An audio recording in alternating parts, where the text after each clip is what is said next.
And Tyson says on social media recently, last hour, I think, he's close to naming an opponent now for his next fight in September. Any idea who it's going to be? He'll tell you. It's a secret. It's going to come out soon, and I'm letting Tyson break the news. It's not down to me to break any news, what Tyson does. I know every move Tyson makes, but Tyson's his own man, and let it come from his mouth. Do you think it's someone that the public are going to appreciate? More than, well, yes. Everything Tyson does, even the haters appreciate it. The haters will always be there. The haters will always hate. But even the haters, the dislikers, they all appreciate what he does. Because let me tell you, even all the haters still click onto his views, don't they? They still click on and view what he's got to say, even the haters. If they hated that much, you just scroll straight past you, wouldn't they? I don't see many scrolling straight past him, do you? No, that is true. Haters or not. Tyson's the king of the ring. He's the name of heavyweight boxing now. To dance to his tune up, jog on. That's the mindset he's in. And there's been a lot of there's been a lot of speculation recently, maybe not in the next fight, but at some point soon, Tyson fighting a UFC fighter, someone like an Ngannou or a John Jones. What do you think about that?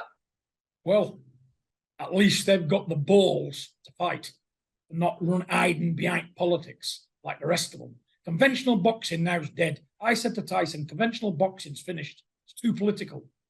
There's too many people that's not taking a punch in the mouth want to make more than the fighters. You know, and at the end, it's killing the game, stopping these men from fighting. And Tyson, God help him, he's the most inactive world champion ever. Can you imagine what kind of machine he'd be if he was out regular? You know, he'd be unstoppable. That's why he's sparring with all these different people when he goes on holidays. He's keeping his tools sharp as best he can. He's still moving around. You know, but I said to him, cross over. Piss them all off and cross over. It's better pay, you know, and it's better entertainment. Like I've done with Tommy. You know, Tommy's, you know, he's making great progress in that misfits world, in this UFC stuff, whatever he wants to call it. This misfit boxer, I don't know. But it works, and there's more eyes on that now. There's more eyes on that than boxing, because boxing's finished. It's too political. It's too political. It stops these main guys from fighting. I've never seen no like it, to tell you the truth. I'm sick of it. That's the truth. John Jones would be a great spectacle. Francis Ngannou, great spectacle. And anything can happen, can't it? It's a free-for-all. And that's what people want. They just want to see some action, for God's sake, don't they?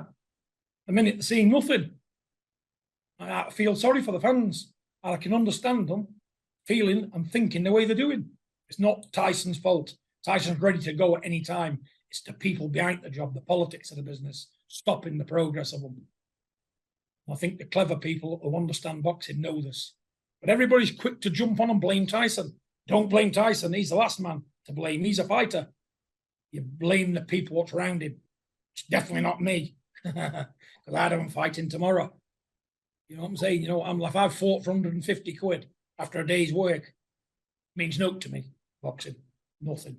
He's the heavyweight champion of the world. He's the best it's ever been. There's nobody out there to beat him. And I know everybody's jumping on everybody thinking they can do the business. Are they going to be the one to dethrone the Gypsy King? But let me tell you, this current crop of heavyweights haven't got a prayer with Tyson Fury. None. None. And they know it. What they're going to do, they're trying to go for a bumper payday. So thinking, yeah, I'll get ironed out. I'll be fixed. I'll be set for life. But unless he gets and makes a video, that poison rabbit, and says and tells the public the truth, there'll be no fight for him, ever. You can jog on him. I'll tell you that now. I've come to dislike him. And then you know what? Great little champion. Cruiserweight, middleweight, wherever he's been, he's done good for his game. But politics has got in the man's head. You can just see that Alexander Usyk has turned into a politician overnight. He's not a fighter anymore. He's listening too much to his team, which the team's very clever, but the team won't pay, and it's all about money with the team. But they're messing with the wrong fish here, boy. Tyson Fury is not an idiot. He's as clever, if not cleverer, than anybody got round him. You know, and Tyson is his own man. He calls the shots. If he wants to fight, he'll fight. If he don't, he don't. He's not bothered, is he? But the people who feel sorry for us, the fans and the public, they're getting deprived of what they want. He offered AJ, do they 60-40? No. Why don't you just come out and say, I don't want to fight, mate? No, I'm not ready.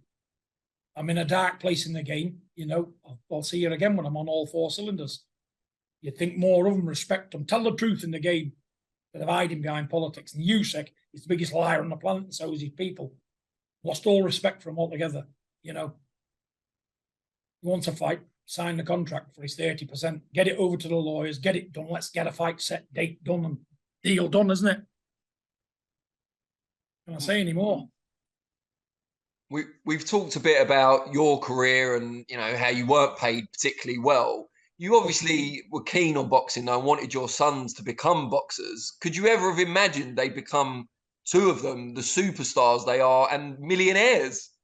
No, correction. I hated boxing because it was cruel to me. It was abuse what I suffered in the boxing world when I was a young man. It was abuse. It wasn't a sport, it was abuse.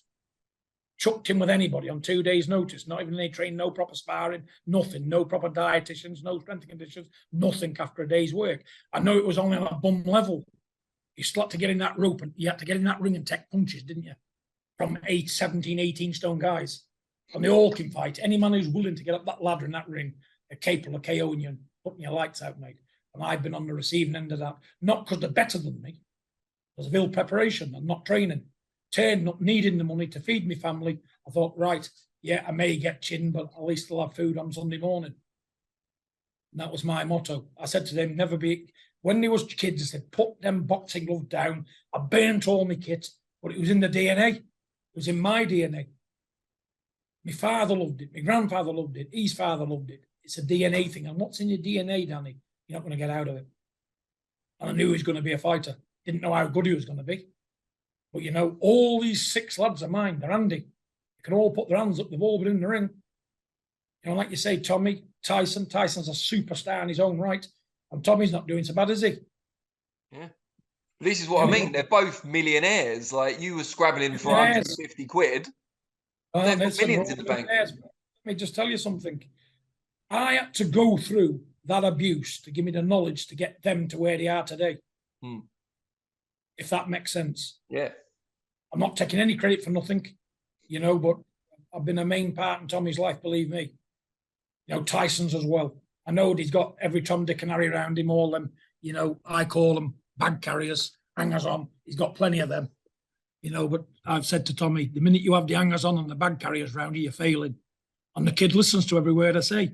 And because he's listened, he's a multimillionaire, going from strength to strength. And the kid can fight, even though people don't seem to think it, he can have a go. You know, look at the pressure he was under. It wasn't what Jake Paul was. It was the pressure. He had the world on his back.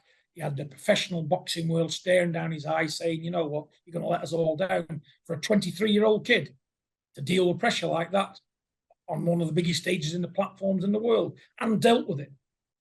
You know, give the kids some credit.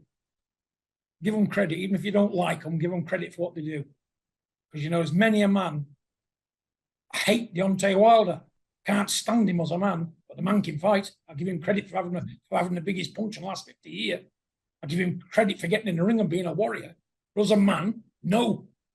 Don't like him. Can't stand him. But as a boxer, give him his credit. He's a danger to the public. Boxing. And talking about Tommy, will we see him now against KSI? He's kind of clearing up all these influencers. Well, we're nearly over the line with that one, I think. You know, me and the Sowlands, we're nearly over the line with it. Not yet, but we're midges away. I'm not, you know, I think it'll be announced very shortly, but you know what? Until it's signed off, nothing's done, is it? But, you know, I'm happy. We're nearly there. We're nearly there. And we'll hopefully get it on this year with him and KSI. Then Logan Paul can have it. Then if he wants a rematch, I don't know, the other one can have the rematch, can he? All good business. That's what it is. What do you make of Tyson's times in WWE? And is that something Tommy might do in the future? Do you know, the world's Tommy's oyster at the minute. You know, he's got plenty of things to do, plenty of stuff on his plate to deal with, you know, and at the end of the day, he's a real sensible kid, you know, and he's just enjoying life at the minute. He's enjoying his success, you know, and he loves everybody. He'll do most jobs. You know, he did that soccer aid the other day, that on Sunday there. Magnificent, 80,000 crowd. You know, all for charity. Is that not the way forward? I'm so proud. He takes part in stuff like that and helps other people, you know, and gives other people enjoyment. Like Tyson, get after kids back, mate. Look what he's done for the UK. Look what he's done. He's the best heavyweight to ever come out of these shores, ever. And there'll never be another Tyson Fury in England. When he retires, it's gone. You know, we're never the heavyweight champion of the world before him, only Frank Bruno. And that took 100 years to make, didn't it? Last one we had before Frank Bruno, I think, was Bob Fitzsimmons. So worship him while he's here. You know, because I know for a fact if a lot of other people done what Tyson's done, because don't forget, he's took these belts off reigning champions in the game. I think Wilder was a 5 or 6 year champion, battered everybody, knocked everybody out. Klitschko, a 10 or 12 year reigning champion, you know, and he's been to their backyard to do it.